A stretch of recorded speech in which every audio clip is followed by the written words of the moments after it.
Hello guys, मैं प्रेम Lohia welcome करता हूं आपका अपने YouTube channel study with Lohia sir में। मित्रों, जैसा कि आपको पता है कि हम इंग्लिश ग्रामर एक कंप्लीट एक एग्जॉस्टिव वे में है वो करने का प्रयास कर रहे हैं और इस संदर्भ में हमने फर्स्ट टॉपिक पिकअप किया है, वो है हमारा टेंस। और टेंस को हम पढ़ रहे हैं सिस्टमेटिक तरीके से। पिछले 4-5 क्लासेस में हमने इंग्लिश का इंट्रोडक्शन किया और उसके बाद में टेंसेस नाम के टॉपिक को हमने स्टार्ट किया। उस दरमियान हमने टेंसेस के जो बेसिक होते हैं उनके बारे में देखा और उसके बाद में हमने स्टार्ट किया प्रेजेंट इंडेफिनिट टेंस, या यूँ कह दो कि present simple tense. Present simple tense के अंतर्गत हमने इनकी हेल्पिंग वर्ब्स के बारे में देखा और इसके अलावा हमने देखा कि वर्ब के साथ में एस और एस का प्रयोग करते हैं तो उसकी क्या कंडीशन होती हैं, और नाउन के साथ में एस और एस का प्रयोग करते हैं तो उनका कैसा नेचर होता है। इन तमाम बातों पर हमने डिस्कस किया और इस दरमियान हमने नोट के माध्यम से अलग अलग नोट लगाए और उनके माध्यम से एक एक चीज़ को अपने मन के अंदर, अपने मस्तिष्क के अंदर आत्मसात करने का प्रयास किया। तो मित्रों, इसी कड़ी में आज हम आगे बढ़ रहे हैं और हम पढ़ रहे हैं इंग्लिश ग्रामर। जैसा कि आपको ज्ञात हो, नहीं तो हम बता देते हैं, ये जो इंग्लिश ग्रामर मैं आपके सामने लिख रहा हूँ ये राजस्थान या फिर किसी भी स्टेट में होने वाली भर्ती परीक्षा के लिए महत्वपूर्ण होने वाली है।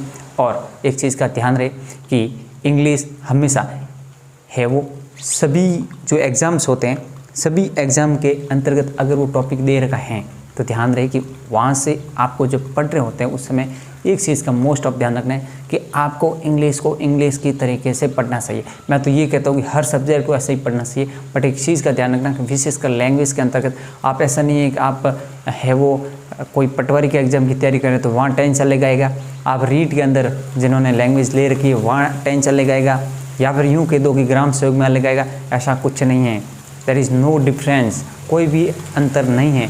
फ़र्क इतना है कि आप है वो उनको कैसे किस तरीके से देख रहे हैं। तो बस एक चीज़ का आपको ध्यान रखना है कि पूरी तन और मन के साथ में और टॉपिक को समझते हुए, एक एक कॉन्सेप्ट को समझते हैं। आज आप जब इंग्लिश पढ़े उस समय आपको ये माइंड में रखना है कि आप पटवार की तैयारी नहीं करें या फिर आप रीड की तैयारी नहीं करें, उस समय आपको एक ही दिमाग में रखना है कि आप इंग्लिश पढ़ रहे हैं। क्या पढ़ रहे हैं? इंग्लिश।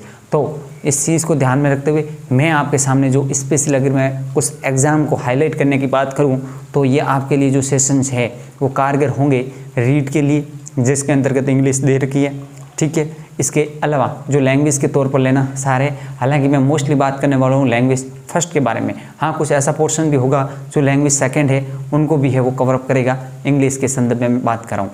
रीट हो गया, पटवार हो गया, ग्राम सेवक हो गया। RS मेंस में मैंने बताया 80 नंबर की इंग्लिश थी, उसमें भी मोस्ट ऑफ पोर्शन है वो ग्रामर वाला हम कवर अप करने का प्रयास करेंगे। इसके अलावा स्टेनोग्राफर, इसके अलावा जो LDC होता है, इसके अलावा जूनियर अकाउंटेंट जो जिसके अंतर्गत बहुत बड़ा पोर्शन रहता है, जो हाईकोर्ट वाला है, वो इन तमाम एग्जाम्स है।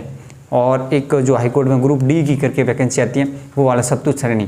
तो इन तमाम एग्जाम्स के लिए जो है हमारा जो इंग्लिश का जो सेशन है वो आपके लिए बहुत ही हेल्पफुल साबित होने वाला है। तो मित्रों, हम अपने टाइम, ये मैंने आपके सामने इतना टाइम लिया, इतना समय लिया, इसका मात्र केवल और केवल उद्देश्य है कि आपको पता चले कि हम किस रिगार्डिंग पढ़ रहे हैं और किस लेवल का तक की है वो इंग्लिश हम तैयार करने का प्रयास कर रहे हैं। तो मैं आशा करता हूँ कि इतनी बात आप व्यवस्थित तरीके से समझ चुके होंगे।